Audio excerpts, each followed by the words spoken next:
Alright, so tell us what you're doing here. A beer up to butt chicken. Yum. Yum. Lightly seasoned.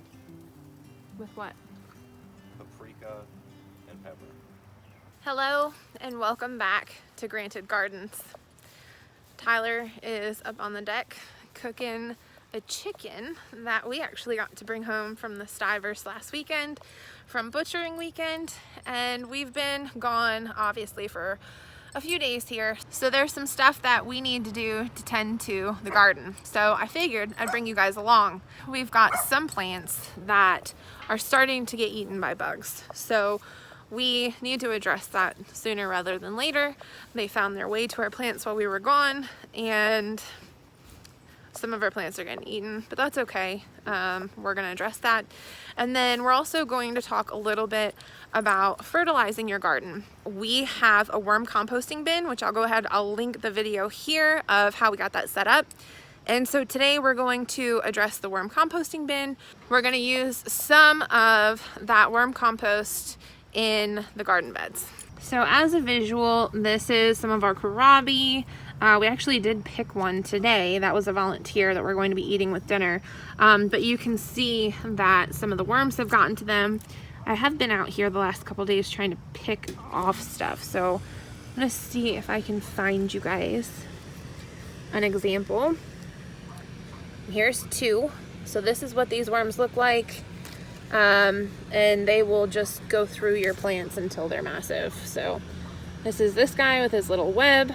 We're gonna go ahead and pick these off, feed them to the chickens, and then spray these down. Here you can also see they've been having a field day with some of our Brussels sprouts. I don't see any worms on here right now. That one's the worst. The other two haven't quite gotten too bad yet.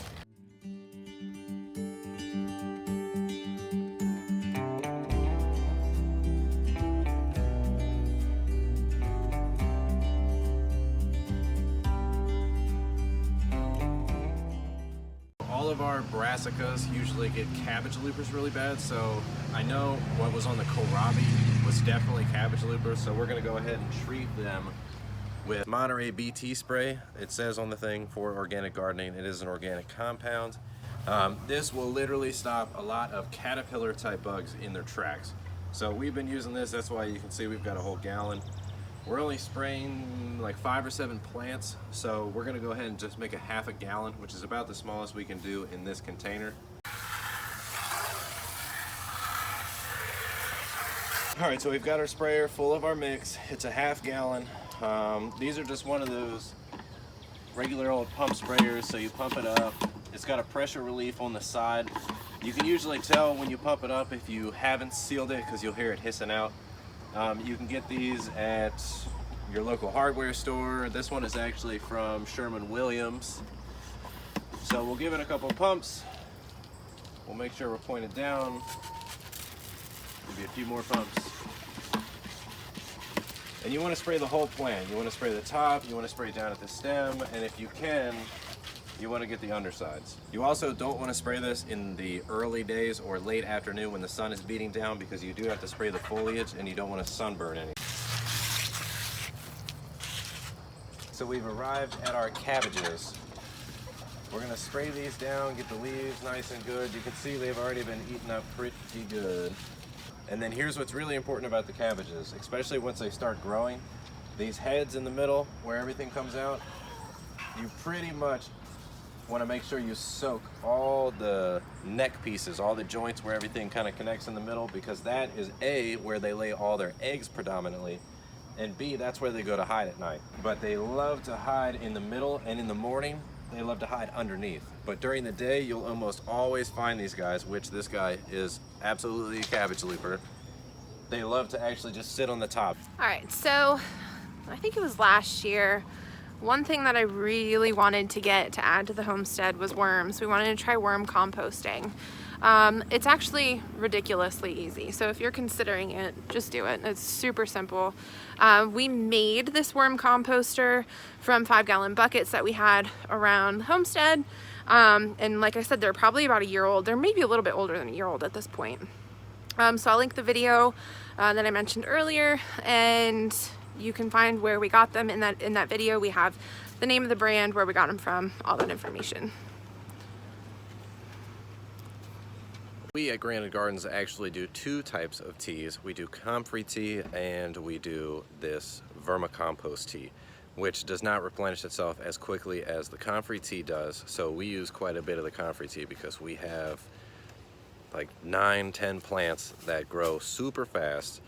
So we use that predominantly, and then when we can, we use this. So this is our worm composting bin that Tyler built for us last year for our worms. So I went into detail in the other video, so I'll skip too much detail, but I'll show you guys what it looks like right now. So this lid just pops right off. So here you can see we've got some newspaper. It's fairly damp. If you pull it back, you can see some of the kitchen scraps that we've got in here. Pull it back a little bit more, you can see the worms. So this process is going to be us harvesting some of our worm compost. It's fairly simple. All you need is the worm compost and some water. Now there's two ways for you to utilize the worm compost here. You can use the worm tea compost, which is the liquid version, or you can use some of the heavier compost that is going to be at the bottom of the bucket and add that to your garden. Today we're just going to stick with the tea concept. So I'm going to lift out this first bag. So you can see it's very dark, it's very rich. So essentially what this is going to be a mixture of the worm waste, the liquid worm waste, and water, which I'll show you how we feed them here in a minute. But you're going to take 1 part of the liquid compost to 2 parts of water.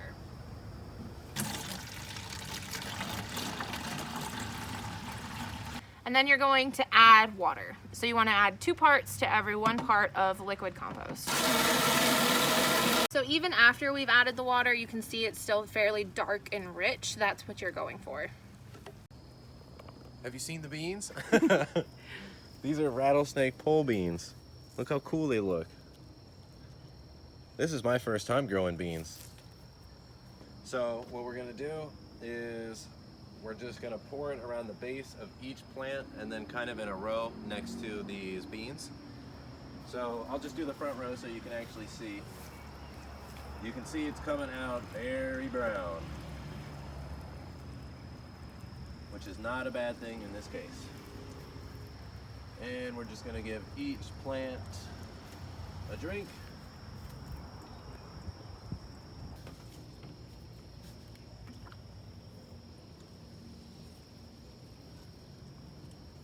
So the concept here behind the worm composting is that we are inviting nutrients into the soil. We actually do have quite a bit of worms in these garden beds. Some of my earlier videos this year, you saw me pulling back some of the straw and seeing some of the worms underneath. But this is still a really great additive to add to your garden. It's easy to get. I'll show you just how easy it is for us to care for the worms. And it's something that is going to help your plants grow for a very cheap price. So now that we have utilized our liquid worm compost, our bucket is empty. We're going to go ahead and put this top bucket back in. And this is the process that we do to feed our worms. I do this about once a week. It's very easy. I just pop the lid here, and we've got some kitchen scraps that we've got in a bag. So what we've got in here is some onion peels, so the inside of some of our peppers, some potato skins, and I'll just dump that in, even it out. And then the next step is fairly simple. You just need some newspaper. We like to go for the stuff that's not shiny on the outside.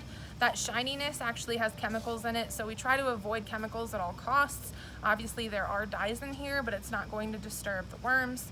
So we're gonna go ahead and just rip that up into roughly 1-inch strips, and then we're gonna go ahead and layer this.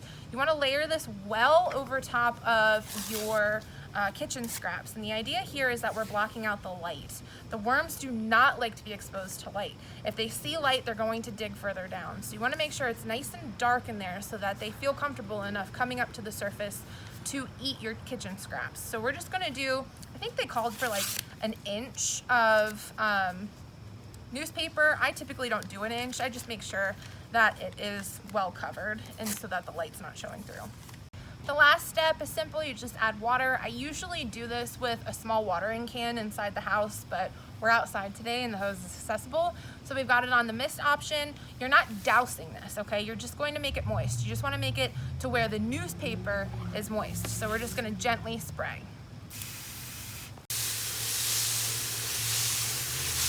And that's all. It's quite that simple. You can go ahead and pop your lid back on. Like I said, I do this about once a week with kitchen scraps, and they stay fairly healthy. They're now a little over a year old and producing just fine.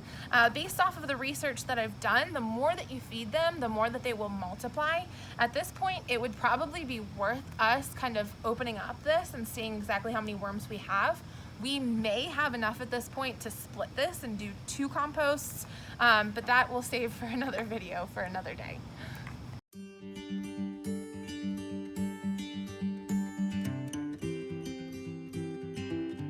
All right, so we're gonna go eat dinner. As always, thank you guys so much for watching, and we look forward to sharing more with you soon.